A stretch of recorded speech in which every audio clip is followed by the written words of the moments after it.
അഴിമതിക്കാരോട് അത് തിരികെ വെക്കടാ എന്ന് മുഖത്ത് നോക്കി ചോദിക്കാൻ പോകുന്ന ആ പുലിപ്പട വരികയാണ്. സുരേഷ് ഗോപി എന്ന ജനനായകനും രാജീവ് ചന്ദ്രശേഖർ എന്ന വികസനത്തിന്റെ മാസ്റ്റർ ബ്രെയിനും ചേർന്ന് കേരളത്തിൽ പടുത്തുയർത്തുന്ന ന്യൂ ജനറേഷൻ BJP തരംഗം കേരളത്തിന്റെ രാഷ്ട്രീയ ഭൂപടത്തെ എങ്ങനെ മാറ്റിവരയ്ക്കും? ഇന്ത്യ ലോകത്തിന്റെ നെറുകയിലേക്ക് കുതിക്കുമ്പോൾ കേരളം മാത്രം പിന്നിൽ നിൽക്കണോ? വരാനിരിക്കുന്നത് ചരിത്രപരമായ മാറ്റമാണ്. ഈ വീഡിയോ പൂർണ്ണമായും കാണുക, കാരണം കേരള രാഷ്ട്രീയത്തിന്റെ ഭാവി ഇവിടെയാണ് ചർച്ച ചെയ്യപ്പെടുന്നത്. സുരേഷ് ഗോപി എന്ന വ്യക്തിയെ വെറുമൊരു നടനായിട്ടോ രാഷ്ട്രീയക്കാരനായിട്ടോ കേരളം ഇന്ന് കാണുന്നില്ല. അദ്ദേഹം ഇന്നൊരു വികാരമാണ്. തൃശ്ശൂരിൽ അദ്ദേഹം നേടിയ വിജയം ഇന്ത്യയിലെ തന്നെ രാഷ്ട്രീയ നിരീക്ഷകരെ ഞെട്ടിച്ച ഒന്നായിരുന്നു. ഇടതുപക്ഷത്തിന്റെയും വലതുപക്ഷത്തിന്റെയും ഉരുക്കുകോട്ടകൾ തകർത്ത് അദ്ദേഹം പാർലമെന്റിൽ എത്തുമ്പോൾ അത് കേരളത്തിന്റെ മാറ്റത്തിന്റെ തുടക്കമായിരുന്നു. പാലായിൽ ഷോൺ ജോർജിന്റെ തിരഞ്ഞെടുപ്പ് റാലിയിൽ അദ്ദേഹം നടത്തിയ പ്രസംഗം ഇതിന്റെ അടുത്ത ഘട്ടമാണ്. പാലാക്കാർ കൊടുക്കൂ, ഷോൺ എടുക്കട്ടെ എന്ന വാക്കുകൾ ക്രിസ്ത്യൻ ഭൂരിപക്ഷ മേഖലകളിൽ BJPക്ക് ഉണ്ടാക്കാൻ പോകുന്ന വൻ മുന്നേറ്റത്തിന്റെ സൂചനയാണ്. PC ജോർജിന്റെയും ഷോൺ ജോർജിന്റെയും സാന്നിധ്യം മധ്യ കേരളത്തിൽ NDAക്ക് വലിയ കരുത്തു നൽകുന്നു. അദ്ദേഹം ഉദ്ധരിച്ച IB റിപ്പോർട്ട് രാഷ്ട്രീയ കേരളത്തെ അക്ഷരാർത്ഥത്തിൽ മുൾമുനയിൽ നിർത്തിയിരിക്കുകയാണ്. സർപ്രൈസ് റിസൾട്ട് ഉണ്ടാകുമെന്ന രഹസ്യാന്വേഷണ ഏജൻസികളുടെ കണ്ടെത്തൽ അഴിമതിയിൽ മുങ്ങിക്കൊളിച്ച ഭരണകൂടത്തിനുള്ള മുന്നറിയിപ്പാണ്. നിയമസഭയിൽ BJP അംഗങ്ങൾ ഉണ്ടാകുക എന്നത് കേവലം സീറ്റുകളുടെ എണ്ണമല്ല, മറിച്ച് അഴിമതിക്കെതിരെയുള്ള വിട്ടുവീഴ്ചയില്ലാത്ത പോരാട്ടത്തിന്റെ തുടക്കമാണ്. സുരേഷ് ഗോപി ജനഹൃദയങ്ങളിലേക്ക് ആവേശമായി പടരുമ്പോൾ കേന്ദ്രമന്ത്രി രാജീവ് ചന്ദ്രശേഖർ കേരളത്തിന്റെ വികസന സ്വപ്നങ്ങൾക്ക് പ്രായോഗികമായി രൂപം നൽകുകയാണ്. ഒരു ടെക്നോക്രാറ്റ് എന്ന നിലയിൽ ലോകം മുഴുവൻ അറിയപ്പെടുന്ന അദ്ദേഹം കേരളത്തിൽ BJPയുടെ വികസന രാഷ്ട്രീയത്തിന്റെ അമരക്കാരനാണ്. തിരുവനന്തപുരത്ത് അദ്ദേഹം നടത്തിയ പ്രവർത്തനം നോക്കുക. IT രംഗത്തും നൈപുണ്യ വികസനത്തിലും അദ്ദേഹം കൊണ്ടുവന്ന വിപ്ലവം യുവാക്കളെ വലിയ തോതിൽ BJPയിലേക്ക് ആകർഷിച്ചു. വികസിത ഭാരതം 2047 എന്ന ലക്ഷ്യത്തിലേക്ക് ഇന്ത്യയെ നയിക്കാൻ മോദി സർക്കാരിന് രാജീവ് ചന്ദ്രശേഖറിനെ പോലെയുള്ള ദീർഘവീക്ഷണമുള്ള നേതാക്കൾ തീർച്ചയായും ഉണ്ടായിരിക്കണം. കേരളത്തിലെ തൊഴിലില്ലായ്മ പരിഹരിക്കാനും പുതിയ സംരംഭങ്ങൾ തുടങ്ങാനും കേന്ദ്രം ആവിഷ്കരിക്കുന്ന ഓരോ പദ്ധതിയും കേരളത്തിന്റെ മണ്ണിൽ എത്തിക്കാനായി അദ്ദേഹം അഹോരാത്രം പരിശ്രമിക്കുന്നു. സെമി കണ്ടക്ടർ മിഷൻ മുതൽ സ്കിൽ ഇന്ത്യ വരെയുള്ള പദ്ധതികളിൽ കേരളത്തിന് അർഹമായ വിഹിതം ഉറപ്പാക്കാൻ അദ്ദേഹത്തിന് സാധിച്ചു. സുരേഷ് ഗോപിയുടെ കരുത്തും രാജീവ് ചന്ദ്രശേഖറിന്റെ ബുദ്ധിയും ചേരുന്നതോടെ BJP കേരളത്തിലൊരു പുത്തൻ രാഷ്ട്രീയ ശക്തിയായി മാറിക്കഴിഞ്ഞു. എന്തുകൊണ്ടാണ് BJP അംഗങ്ങളെ സുരേഷ് ഗോപി പുലികൾ എന്ന് വിളിച്ചത്? കേരളം കഴിഞ്ഞ കുറച്ച് വർഷങ്ങളായി ചർച്ച ചെയ്തുകൊണ്ടിരിക്കുന്നത് സ്വർണ്ണ കള്ളക്കടത്ത്, ലൈഫ് മിഷൻ അഴിമതി, കരുവന്നൂർ ബാങ്ക് തട്ടിപ്പ് തുടങ്ങിയ വിഷയങ്ങളാണ്. ഈ അഴിമതികളെല്ലാം തന്നെ നിയമസഭയിൽ ചോദിക്കാൻ ആരുമില്ലാത്ത അവസ്ഥയായിരുന്നു. ഭരണപക്ഷവും പ്രതിപക്ഷവും പരസ്പര ധാരണയോടെ മുന്നോട്ട് പോകുന്ന ഒരു രീതിയായിരുന്നു കേരളത്തിൽ ഉണ്ടായിരുന്നത്. എന്നാൽ സ്വർണം മോഷ്ടിച്ചവരോട് അത് തിരികെ വെക്കടാ എന്ന് മുഖത്ത് നോക്കി ചോദിക്കാൻ കെൽപ്പുള്ളവർ വരുമെന്ന് പറയുമ്പോൾ അത് ജനങ്ങളുടെ വികാരമാണ്. കേന്ദ്ര ഏജൻസികൾ അന്വേഷിക്കുന്ന കേസുകളിൽ ഉൾപ്പെട്ടവർക്ക് BJP അംഗങ്ങളുടെ സഭയിലെ സാന്നിധ്യം വലിയ ഭീഷണിയുമായിരിക്കും. സുരേഷ് ഗോപി തന്റെ പ്രസംഗത്തിൽ വളരെ ഗൗരവത്തോടെ ഉന്നയിച്ച വിഷയമാണ് ഏക സിവിൽ കോഡ്. രാജ്യം മുഴുവൻ ഒരേ നിയമത്തിന് കീഴിലേക്ക് മാറുന്നത് വിവേചനങ്ങൾ അവസാനിപ്പിക്കാനാണെന്ന് അദ്ദേഹം വ്യക്തമാക്കുന്നുണ്ട്. ചില രാഷ്ട്രീയ പാർട്ടികൾ വോട്ട് ബാങ്ക് ലക്ഷ്യം വെച്ച് ഇതിനെ എതിർക്കുമ്പോൾ BJP രാജ്യത്തിന്റെ ഐക്യത്തിനും സമഗ്രതയ്ക്കും വേണ്ടിയാണ് നിലകൊള്ളുന്നത്. സുരേഷ് ഗോപി തന്റെ പ്രസംഗത്തിൽ വളരെ ഗൗരവത്തോടെ ഉന്നയിച്ച വിഷയമാണ് ഏക സിവിൽ കോഡ്. രാജ്യം മുഴുവൻ ഒരേ നിയമത്തിന് കീഴിലേക്ക് മാറുന്നത് വിവേചനങ്ങൾ അവസാനിപ്പിക്കാനാണെന്ന് അദ്ദേഹം വ്യക്തമാക്കുന്നു. ചില രാഷ്ട്രീയ പാർട്ടികൾ വോട്ട് ബാങ്ക് ലക്ഷ്യം വെച്ച് ഇതിനെ എതിർക്കുമ്പോൾ BJP രാജ്യത്തിന്റെ ഐക്യത്തിനും സമഗ്രതയ്ക്കും വേണ്ടിയാണ് നിലകൊള്ളുന്നത്.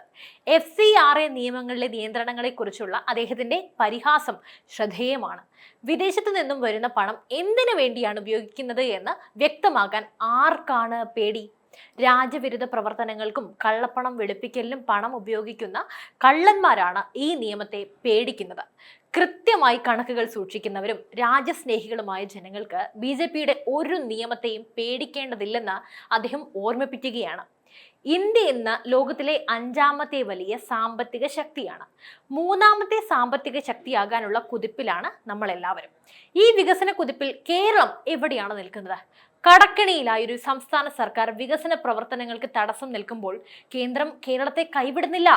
ദേശീയപാത വികസനത്തിനായി ആയിരക്കണക്കിന് കോടി രൂപയാണ് കേന്ദ്ര സർക്കാർ കേരളത്തിന് നൽകുന്നത്. വന്ദേ ഭാരത് ട്രെയിനുകൾ കേരളത്തിന്റെ യാത്രാ സൗകര്യങ്ങളിൽ വലിയ മാറ്റം വരുത്തി. ജൽജീവൻ മിഷൻ വഴി ഓരോ വീട്ടിലും കുടിവെള്ളം എത്തിക്കുന്നുണ്ട്. ആയുഷ്മാൻ ഭാരത് വഴി ലക്ഷക്കണക്കിന് മലയാളികൾക്ക് സൗജന്യ ചികിത്സ ലഭിക്കുന്നുണ്ട്. ഈ വികസനങ്ങൾ ജനങ്ങൾ കാണുന്നുണ്ട്. അതുകൊണ്ടാണ് BJPക്ക് കേരളത്തിൽ വോട്ട് വർദ്ധിക്കുന്നത്. കേരളത്തിൽ BJPക്ക് വിജയിക്കാൻ കഴിയില്ലെന്ന് പ്രവചിച്ചിരുന്നവർക്കുള്ള മറുപടിയാണ് ഇന്നത്തെ ഇവിടുത്തെ രാഷ്ട്രീയ സാഹചര്യം. ക്രൈസ്തവ വിഭാഗങ്ങൾ BJPയുമായി വലിയ തോതിൽ സഹകരിക്കുന്നുണ്ട്. കേന്ദ്ര സർക്കാരിന്റെ വികസന നയങ്ങളും പ്രധാനമന്ത്രി നരേന്ദ്രമോദിയുടെ നേതൃത്വവും അവരെ സ്വാധീനിച്ചിട്ടുണ്ട്. പാലായിൽ PC ജോർജിനും ഷോൺ ജോർജിനും സുരേഷ് ഗോപി നൽകിയ പിന്തുണ വലിയൊരു വിഭാഗം ക്രൈസ്തവ വോട്ടർമാരെ NDAയിലേക്ക് അടുപ്പിക്കും. മധ്യ കേരളത്തിലെ ഈ മാറ്റം വരാനിരിക്കുന്ന തെരഞ്ഞെടുപ്പുകളിൽ വലിയ അട്ടിമറികൾക്ക് കാരണമാകും. വർഗീയത പറഞ്ഞ് വോട്ട് പിടിക്കുന്ന കാലം അവസാനിച്ചെന്നും ജനങ്ങൾ വികസനത്തിന് വോട്ട് ചെയ്യുന്ന കാലം വന്നെത്തും സുരേഷ് ഗോപി തന്റെ പ്രസംഗത്തിലൂടെ അടിവരയിടുന്നു. കേരളത്തിലെ പല ഉന്നത രാഷ്ട്രീയ നേതാക്കളും ഇന്ന് അന്വേഷണ ഏജൻസികളുടെ നിരീക്ഷണത്തിലാണ്. ബിനാമി ഇടപാടുകളിലൂടെ പണം സമ്പാദിച്ചവർക്ക് ഇനി രക്ഷയില്ല. സുരേഷ് ഗോപി തന്റെ പ്രസംഗത്തിൽ ഇത് കൃത്യമായി സൂചിപ്പിച്ചു. നിയമത്തെ പേടിക്കേണ്ടത് തെറ്റ് ചെയ്തവർ മാത്രമാണ്. നരേന്ദ്രമോദി സർക്കാർ കള്ളപ്പണത്തിനെതിരെ നടത്തുന്ന പോരാട്ടം ലോകമെങ്ങും പ്രശംസിക്കപ്പെട്ടതാണ്. കേരളത്തിലെ അഴിമതിക്കാരെയും പിടികൂടാൻ കേന്ദ്രം പ്രതിജ്ഞാബദ്ധമാണ്. അപ്പോൾ ഈ പോരാട്ടത്തിന് കരുത്തു പകരാൻ കേരള നിയമസഭയിൽ BJPയുടെ സാന്നിധ്യം അത്യന്താപേക്ഷിതമാണ് എന്ന് പറയുന്നതിൽ യാതൊരു തർക്കവും വേണ്ട. കേരളത്തിലെ യുവാക്കൾ ഇന്ന് എന്തായാലും നിരാശയിലാണ്, അറിയാമല്ലോ. പിൻവാതിൽ നിയമനങ്ങളും തൊഴിലില്ലായ്മയും അവരെ തളർത്തുന്നു. അവർ കടൽ കടക്കുകയാണ്. എന്നാൽ കേന്ദ്ര സർക്കാരിന്റെ മുദ്രാ ലോൺ പദ്ധതികളും സ്റ്റാർട്ടപ്പിന്റെയും യുവാക്കൾക്ക് പുതിയ പ്രതീക്ഷകൾ നൽകുന്നു. രാജീവ് ചന്ദ്രശേഖരനെ പോലെയുള്ള നേതാക്കളുടെ മാർഗനിർദ്ദേശങ്ങൾ കേരളത്തിലെ യുവാക്കളെ സംരംഭകരാക്കി മാറ്റാൻ സഹായിക്കുന്നു. വിദേശത്തേക്ക് കുടിയേറുന്ന മലയാളികളുടെ എണ്ണം കുറയ്ക്കാനും കേരളത്തിൽ തന്നെ മികച്ച വരുമാനമുള്ള ജോലി ഉറപ്പാക്കാനും BJPയുടെ വികസന നയങ്ങൾക്ക് തീർച്ചയായും സാധിക്കും. വികസന കാര്യങ്ങളിൽ വിട്ടുവീഴ്ചയില്ലാത്ത നിലപാട് സ്വീകരിക്കുമെന്ന സുരേഷ് ഗോപിയുടെ പ്രഖ്യാപനം യുവാക്കൾക്കിടയിൽ വലിയ തരംഗമാണ് സൃഷ്ടിച്ചിരിക്കുന്നത്. അല്ലെ, നമ്മൾ ചർച്ച ചെയ്ത കാര്യങ്ങൾ വിരൽ ചൂണ്ടുന്നത് ഒരു വലിയ രാഷ്ട്രീയ മാറ്റത്തിലേക്കാണ്. കേരളം ഇനി രണ്ട് മുന്നണികൾക്കിടയിൽ മാത്രം കറങ്ങുന്ന ഒരു സംസ്ഥാനമായിരിക്കില്ല തീർച്ച. കേന്ദ്രത്തിന്റെ കരുത്തും വികസനത്തിന്റെ വേഗതയും നിയമസഭയിൽ പ്രതിഫലിക്കാൻ പോകുന്ന കാലം അടുത്തു കഴിഞ്ഞു. സുരേഷ് ഗോപി എന്ന നായകനും രാജീവ് ചന്ദ്രശേഖർ എന്ന വികസന ശില്പിയും ചേർന്ന് നയിക്കുന്ന ഈ പോരാട്ടം കേരളത്തിന്റെ രാഷ്ട്രീയ സംസ്കാരത്തെ തന്നെ ശുദ്ധീകരിക്കും. അഴിമതിയില്ലാത്ത വികസനത്തിന് മുൻഗണന നൽകുന്ന കേന്ദ്രവുമായി സഹകരിച്ച് പ്രവർത്തിക്കുന്ന ഒരു കേരളം എന്നതാണ് BJPയുടെ വാഗ്ദാനം. ഭരണപക്ഷത്തിന് ഉറക്കമില്ലാത്ത രാത്രികൾ തുടങ്ങിക്കഴിഞ്ഞു. കാരണം നിയമസഭയിൽ വരാനിരിക്കുന്നത് കടിച്ചു കീറുന്ന പുലികൾ തന്നെയാണ്. IB റിപ്പോർട്ടുകൾ പറയുന്ന സർപ്രൈസ് റിസൾട്ടിനായി നമുക്ക് ഇനി മെയ് മാസം വരെ കാത്തിരിക്കാം. അപ്പോൾ ഈ വീഡിയോയെ കുറിച്ചുള്ള നിങ്ങളുടെ അഭിപ്രായങ്ങൾ അത് തീർച്ചയായും താഴെ കമന്റ് ചെയ്യുക. നിങ്ങൾ BJPയുടെ ഈ മുന്നേറ്റത്തെ എങ്ങനെയാണ് നോക്കിക്കാണുന്നത്? സുരേഷ് ഗോപിയുടെ വാക്കുകൾ കേരള രാഷ്ട്രീയത്തിൽ മാറ്റം വരുത്തുമോ? വീഡിയോ ഇഷ്ടപ്പെട്ടെങ്കിൽ ലൈക്ക് ചെയ്യാനും സുഹൃത്തുക്കളിലേക്ക് ഷെയർ ചെയ്യാനും മറക്കരുത്. കൂടുതൽ രാഷ്ട്രീയ വിഷയങ്ങൾക്കായി നമ്മുടെ ചാനൽ ഇപ്പോൾ തന്നെ സബ്സ്ക്രൈബ് ചെയ്യുക. മറ്റൊരു വാർത്തയും വിഷയവുമായി വീണ്ടും എത്തുവരെ നന്ദി.